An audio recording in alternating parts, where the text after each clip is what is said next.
It's commonly known as forkweed. It's a brown algae. It's bottom floating, and it's not a new occurrence to the region. It's a wider Mediterranean issue, which, for various reasons which we're investigating, obviously we believe that it is climate change related, has sort of really come into the bay. So even though we might perceive it to be a Gibraltar only issue, it is actually affecting the whole Bay of Gibraltar. And as you said, it is under investigation at the moment, but why do you think it has increased so much over the last few years? Well, as you say, it is actually a phenomenon of the past few years, not just this year. This year and last year it has gotten worse. We very much think it's related to climate change, to changing temperatures at sea level. The department does monitor water temperatures. We've been doing it now for over 10 years, and we have seen an increase. Tidal flows also vary, and I think it's a combination of factors which has sort of made it sort of almost engulf the bay at large. And how does it interfere with marine life? This is a very sort of dominant seaweed, and it kind of engulfs areas. So in addition to being a nuisance, which we know it is in various species, and we were chatting before that, it is being found now on the east and west side of Gibraltar, it kind of engulfs natural species. So for example, around Camp Bay and Little Bay, we've got some reefs, we've got some corals.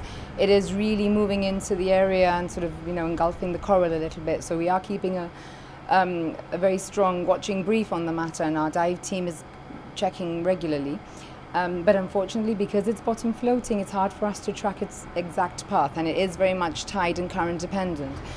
As to how it affects other sort of marine fauna will adapt. It's the marine flora which we're a little bit more concerned about. So just how much of a concern is this brown algae?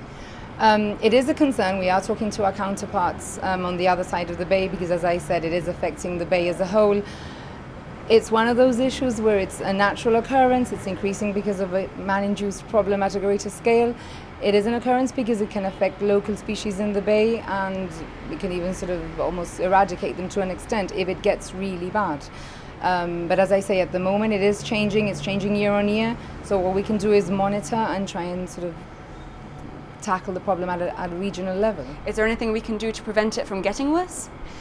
Not really, because if we, as I say, once we sort of find the source, as it were, we might be able to put certain measures in place. But because it's bottom floating and it is a wider Mediterranean issue, it's just being moved about in a different direction.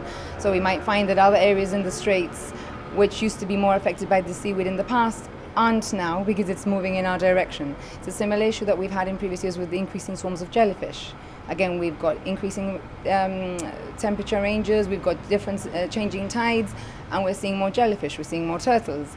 So we're starting to see a lot of changes in the marine environment, definitely because of climate change. And this is one of the negatives. Increase in jellyfish, some people might not think so, but it's a positive because it's bringing back the loggerhead turtle. So as I say, all we can do at this moment in time is monitor and trying to find solutions going forward.